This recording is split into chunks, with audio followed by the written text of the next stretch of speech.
Good afternoon. Fade to black breaking news for this Monday, September 25th, 2023. This is all of the news that you need. I'm Jimmy Church.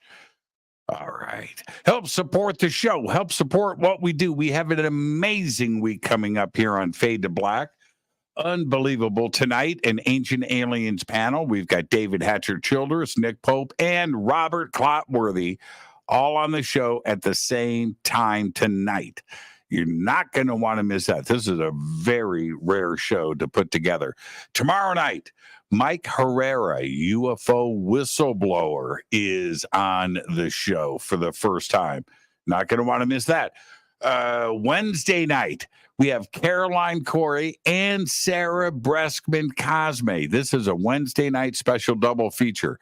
Each will be on their own, an hour each. That will be on Wednesday night. What's going on Thursday? Oh, yeah.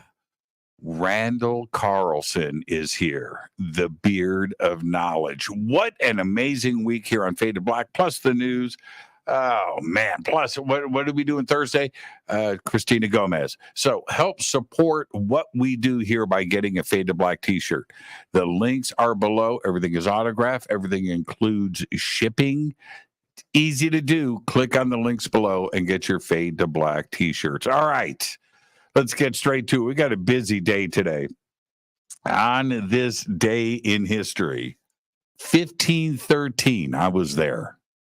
On this day in 1513, Balboa, standing, quote, silent upon a peak in Darien, end quote, on the Isthmus of Panama, became the first European to sight the Pacific Ocean.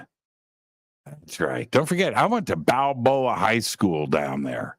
Big statue of Balboa out in front. Yeah.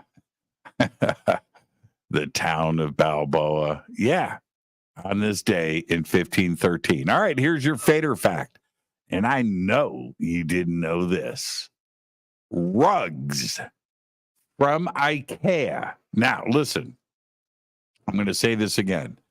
Rugs from IKEA were used for the Night's Watch cloaks in Game of Thrones. And that is your fader fact. Let's get to the breaking news. Happened over the weekend. The samples from the most dangerous known rock in the solar system have been brought back to Earth. NASA landed the materials in a capsule that came down yesterday in the West Desert of Utah State. Touchdown on the desert land belonging to the Department of Defense was confirmed at 8:52 a.m. local time, 3 minutes ahead of schedule. The samples had been scooped up from the surface of asteroid Bennu in 2020 by the OSIRIS-REx spacecraft. NASA is planning a press conference on October 11th to give its first take on what has been returned. Think about that. We are flying to asteroids and coming back to Earth. That is crazy. It's just nuts. All right. The announcement finally is here. Well, half of it. Striking writers and Hollywood studios reached a tentative agreement yesterday to end the nearly 5-month strike that has halted most TV and film productions in Hollywood. The Writers Guild of America, the WGA, said the deal is still subject to drafting final contract language. Calling the deal, quote, exceptional, the WGA said the agreement had meaningful gains and protections for 11,000 Hollywood writers for the next 3 years. While writers are still technically on strike until the Guild's board approves a final deal, the WGA said it has suspended picketing and encouraged their writers to instead join the picket lines for SAG-AFTRA, the largest union for Hollywood actors. SAG-AFTRA began its strike in July after failing to reach an agreement with film studios, the first dual strike with the two unions since 1960. So we're halfway there. All right.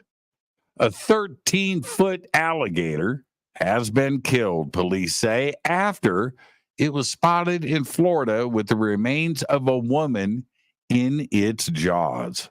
A witness told local media he saw the alligator in the Largo Canal, clutching a lower torso in its mouth. Pinellas County Sheriff's Office said that the animal was killed and confirmed the remains of 41-year-old Sabrina Peckham were found in the waterway.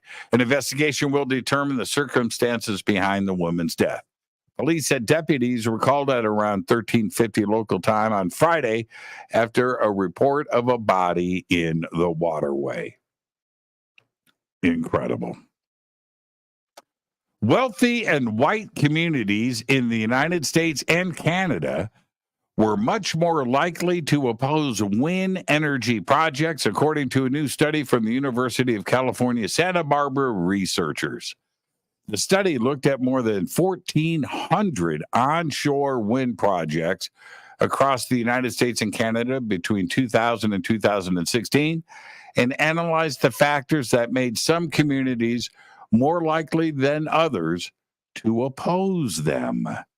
In the United States, 17% of wind projects face significant opposition, while 18% of Canadian projects faced opposition over the 16-year period, according to the study, with rates in both countries growing over time. That's right. In Canada, wealthier white communities were more likely to oppose the projects.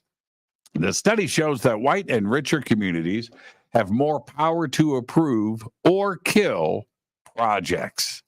There are lots of people in lots of communities that see real value in wind power development, and we shouldn't allow small segments of our world dictate how much of that gets to happen or doesn't get to happen, just because someone doesn't want the view interrupted from their infinity pool.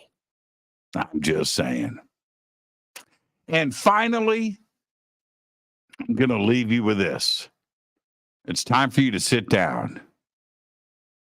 You can now speak, like with your mouth, to ChatGPT and hear the artificial intelligence powered chatbot talk back.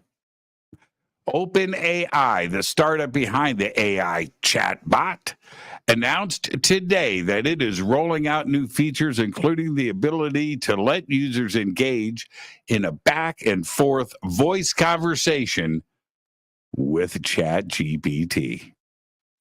The new voice features from OpenAI are similar to Amazon's Alexa or Apple's Siri. In a demo of the new update, a user asked ChatGPT to come up with a story about, and I'm quoting here, the super duper sunflower hedgehog named Larry, end quote. The chatbot was able to narrate a story out loud with a human sounding voice, and you can interrupt it, just like you did with your mom at bedtime, right? You know, you can interrupt it with questions like, what was his house like? Yeah. Or who is his best friend? Yeah. Think about that. And you'll get your answers. And then get back to your Larry the Hedgehog bedtime story. That's right. ChatGPT's voice capability is powered by a new text-to-speech model capable of generating human-like audio from just text and a few seconds of sample speech.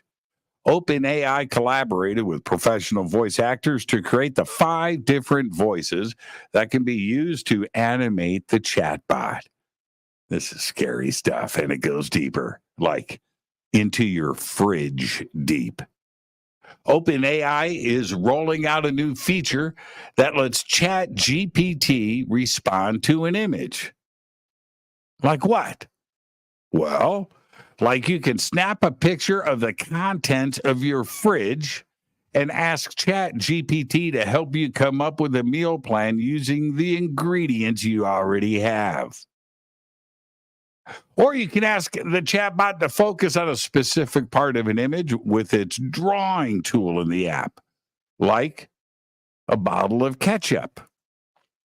Think about that. Or your Thanksgiving leftovers. Or any other image you want to show ChatGPT and have them focus on it. Think about that. And I'm not making this stuff up. The HAL 9000 has arrived. Please, ChatGPT, unlock my front door. Sorry, Jimmy. I cannot do that. Take a chill pill. This conversation serves no further purpose. Seriously. There you go. There's all the Fade to Black breaking news that you need for Monday, September 25th, 2023. Fade to Black breaking news is produced by Renee Newman. I'm Jimmy Church. Go Backley Tappy.